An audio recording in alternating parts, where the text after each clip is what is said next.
If you want to learn how to get to the top, I'm here for you.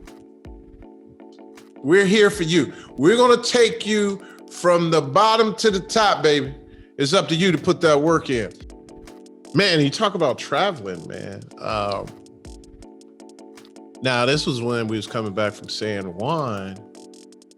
We came out of Charlotte, and in the airplane, and I'm gonna have to say, forgive me, but I was scared shitless. We're going in the airplane, and we hit turbulence. Hey, man, we hit this turbulence, and so there's a guy sitting across from me, like in the on the other side of the aisle, and the stewardess is sitting in the middle of us in that whatever that seat is.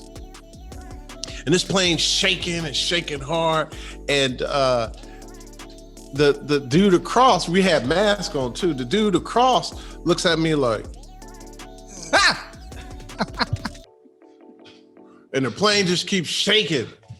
And then the stewardess, she look at me and she starts strapping in. Then she's like, we're going through some turbulence here, and we're gonna please stay seated. I was like, oh man, we gonna die. scared the stewardess. Oh man, I ain't lie. And then my daughter looked back at me like, even though them video games couldn't even take her away from that, she looked at me like, what is going on?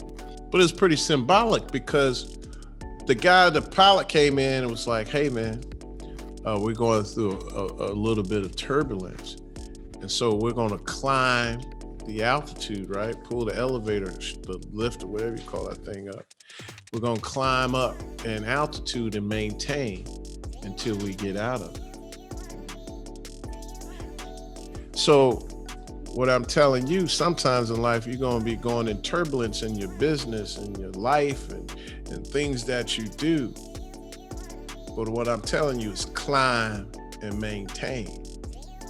I see you. Keep elevating upwards, keep pushing upwards, fighting through your turbulence, and then you'll be up high above level of all the turbulence.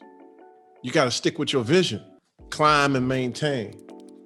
Yeah, sometimes you got to elevate over turbulence in your lifestyle, in your business. All of the above. Climb and maintain. There it is. And what am I? And Mary had a little lamb. And Mary had a little lamb.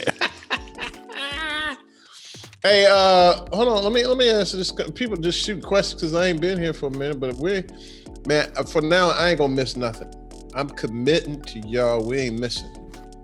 Whether the show live or not, you're gonna have a recorded show, right? Right. We're gonna answer these questions. You always gonna see me every Thursday. Cause look, I'm telling you now, I'm gonna be your number one real estate guy. And look, we're coming out with a course as well. Wendell don't even know it, but we're gonna take you from the rooter to the tutor. Is that how they used to say it? Rooter to the tutor. He said, we don't even know about it. Was like, okay. No, man, we're gonna take you from single family, whether you class 101 with mortgage, to all the way to hotel. That's it. Right. We're gonna be your one-stop shop. And I'm gonna be your number one guy, and we're gonna go across the world teaching everybody this real estate. That's it. Let's do it. So if you wanna learn how to get to the top, I'm here for you. We're here for you. We're gonna take you from the bottom to the top, baby. It's up to you to put that work in. I'm gonna answer this one question, then we're gonna get started. How much do you think inflation will affect real estate prices? Man, it's already affecting the real estate prices. How much? The price of lumber jumped like. Oh my gosh, exactly. Like lumber went up, all right? So it costs more to build. What else you got? Oil prices going up. Matter of fact, manufacturing, a lot of stuff. Man, you got lumber, you got HVAC systems, you got furnaces, and everybody's not producing. So as I told you, there's this pent up demand, And then when you get all these people wanting this all at once and you don't have the mass production, you're going to have this kind of thing that's tied up. So inflation's going to kick off. You're going to have to pay people more. Matter of fact, a lot of people still making more money staying at home. Even Biden, which I ain't mad at, everybody's not producing. Biden put in there that we want more people, more benefits. So these people are making $600 a week without working. Plus, let's say they only get an extra $200. So they're making $800, $900 a week staying at home. Wow. I ain't going to work. That's a lie. I still work. But you go to some restaurants and there's nobody working, like fast food restaurants or places like that. Well. Now the restaurant deal is a little different, man. That's not so much inflation. That's restrictions. What I'm talking about, you was talking about the unemployment. People getting all that money in unemployment, and then nobody wants to go work. So you go to certain places. I agree. That's everywhere. Like, and so my point, so get back to that. You can't pay nobody. You got to pay people more to come to work now. Because if you're staying at home making $800 a week, and you're one of the good guys, and you're like, wait a minute, put 40 hours in, or put no hours in to stay at home and do some side jobs. Guess what I'm doing? Staying at home doing side jobs. Thanks for joining us for Broke to Millions, live life, money, and real estate, where we talk about it all. I'm your host, Mike Ely, and we got my man, the Asian persuasion, Wendell the Guzman. Man. I got to make up my own echo because we ain't even got. I can add it. Wayne ain't even in this camera. I know, man. What's going on, man? He told me not to put him on camera this week. Oh, man. And he looking nice today. He's looking nice today. Jacket. Got his jacket on. He got a lightweight iron. Lightweight. We ain't out here. All right, man. Hey, so look, man. If you haven't got your book, From Broke to Millions, where you can learn all the real estate secrets, go to FromBrokeToMillions.com, where we now, almost in the final stage, we have the draft of the audio book and a workbook. Yep, find it. Finally. Yeah, it was a lot of work. Finally. All right, man.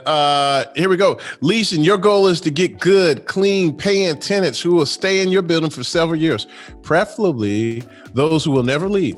It has been said that the break-even point for the turning over a unit is about 2 years. That means your tenant leases an apartment and leaves before 2 years. You're actually losing money. Well, it really depends on how bad they tear it up, but I would agree, especially since I wrote this. Yeah. To keep good tenants, you need to ensure 3 things. Number 1, your apartment unit's interior finish is better than its competition.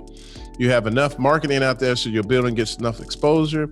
The combination of number 1 and 2 ensures your unit attracts the most number of prospective tenants, and then strict tenant screening to get the most qualified tenant. If you have an apartment units that are shoddy and dirty, you will attract shoddy tenants who will trash your place. So true. So true. If your advertising is lacking, even the best apartment unit will have very few prospective tenants because nobody knows about it. Your unit remained vacant for a long time. And even if your apartment looks great and you market them well, but you don't screen your tenants properly, good Lord, you don't do that. You will have bad tenants who will skip on the rent payments and trash your unit. So you need to do all these things right.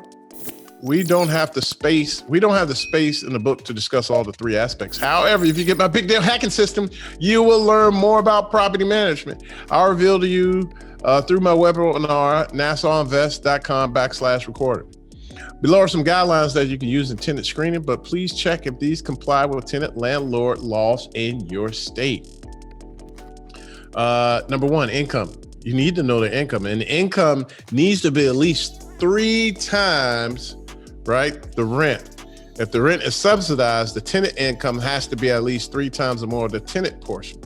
But kind of when it's like dealing with Section 8, all that kind of goes out the window. That's more their problem, because if they don't have any money and they Section 8 pay 100%, but you don't really want that kind of tenant that Section 8 pays 100%. You want a tenant working, because if a tenant is just get that choice? You need to consult your landlord before I get into this, but Lawyer, you mean?